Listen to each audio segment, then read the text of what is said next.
Good morning guys! Today's video, papakita ko po sa inyo paano po mag-assemble ng chafing dish or food warmer. Ito po siya. Okay. So, let's go!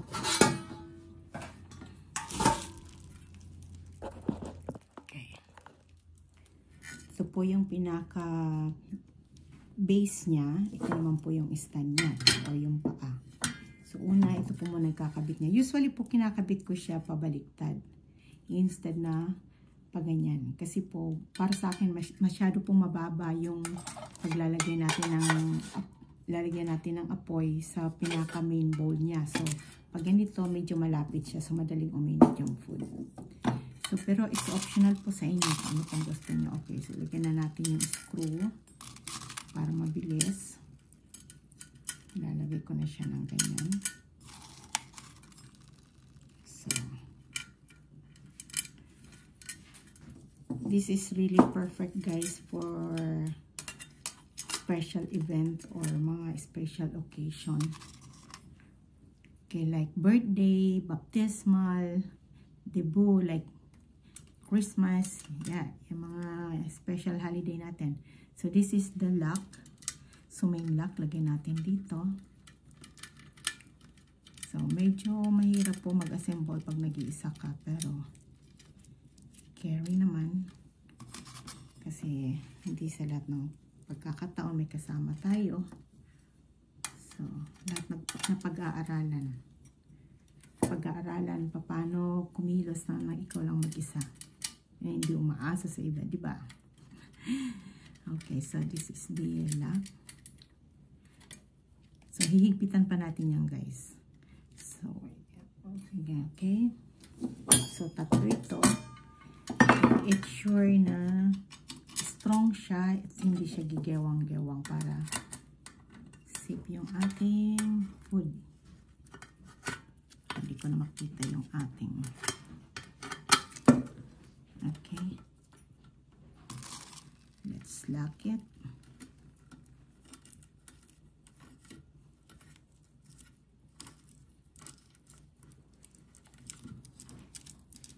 Okay.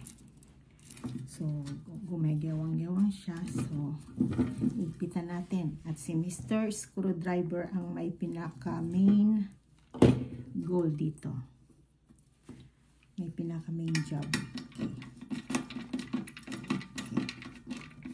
Natin siya with Mr. Screwdriver. Make it sure na hindi siya gagalaw.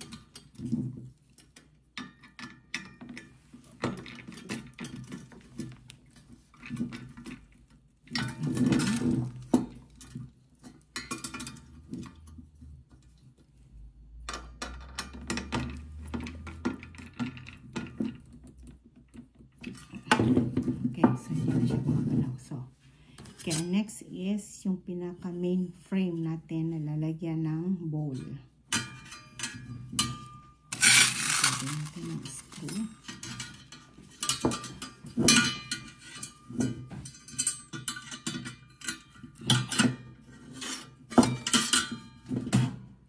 Okay, lagyan natin agad ng lock para hindi gumalaw.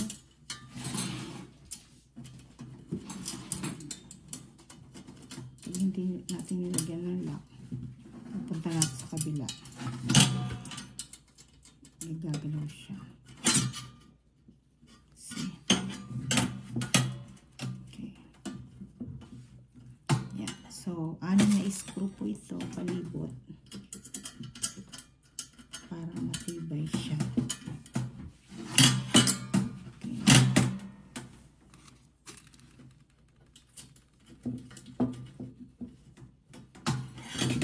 Higpitan pag nakabit na ang lahat.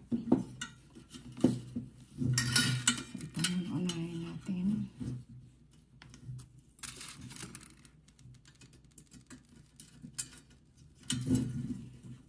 Okay.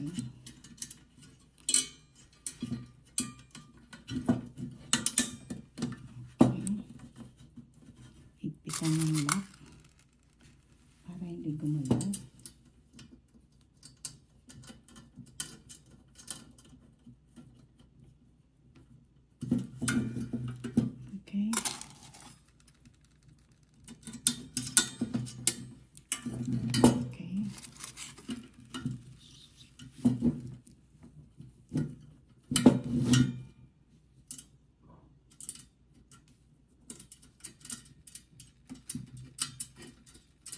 And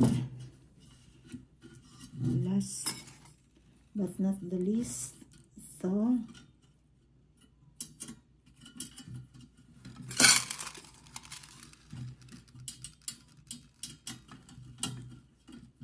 yan.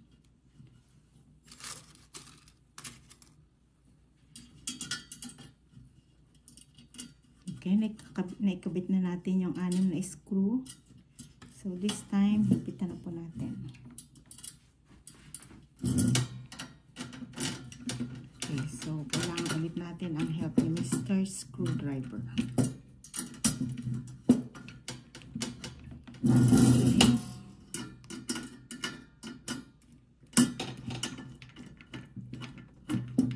Okay.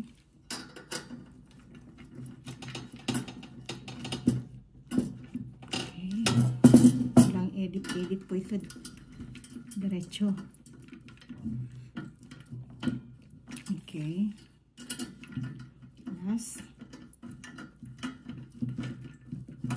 Okay, sunod po nating ikabit ay ang ating pinaka main bowl. Okay, so dalawa po sila, isang malalim at isang mababaw. So kailangan nating ilagay ay ang malalim. Make sure bago nyo ilagay is matibay siya, strong. So ito yung pinaka malalim na bowl. Siya lang nasa ilalim kasi ito yung lalagyan natin ng tubig. Tubig para continuous nyo siyang mainit. At ito namang mababaw na bowl ay ang nasa ibabaw para lalagyan natin ng ating ulam or main dish. So, sunod natin gagawin ay ang takip. So, sa takip, meron po siya. So, nakikita nyo yung takip. Yung takip ay butas.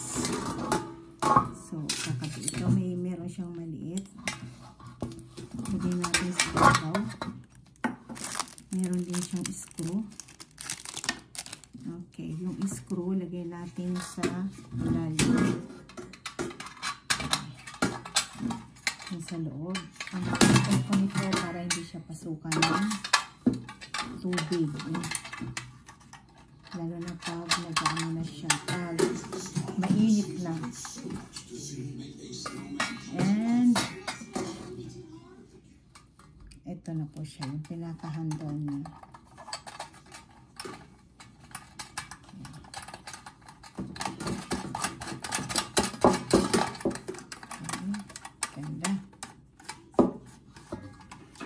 Siyempre, kailangan ulit natin si Mr. Screwdriver. Pitan natin.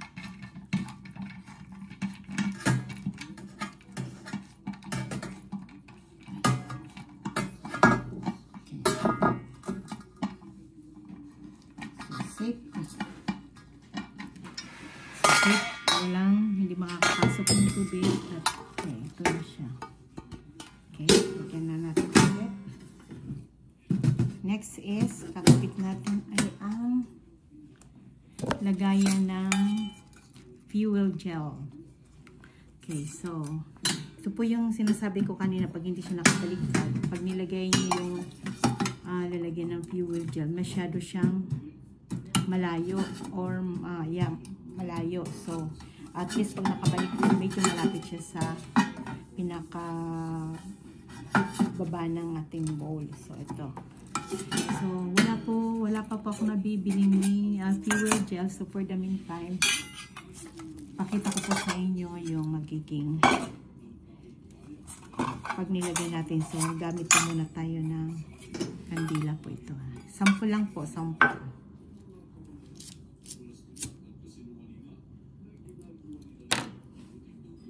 Okay, ito na po. Yan. So, see? So, ganyan po magiging set up na. So, ganyan. Okay, so habang naghihintay ng mga bisita, so, yung food natin, continuous na mainit dito. See, sandali lang po mainit na siya. Kandila lang po yan. Mas gel. Pag fuel gel nilagay natin. So, ganyan po siya. So, ganyan natin. So, ganyan na po siya. So, ngayon, papakita ko po sa inyo ang aking lahat na-assemble lahat. Apat po sila lahat na na-assemble ko. So, yan. Yan. Okay, kita nyo po.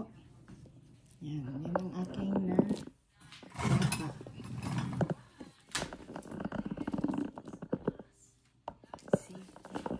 perfect po sa handaan. Birthday, baptismal, especially pag magpipiknik kayo to keep your food warm.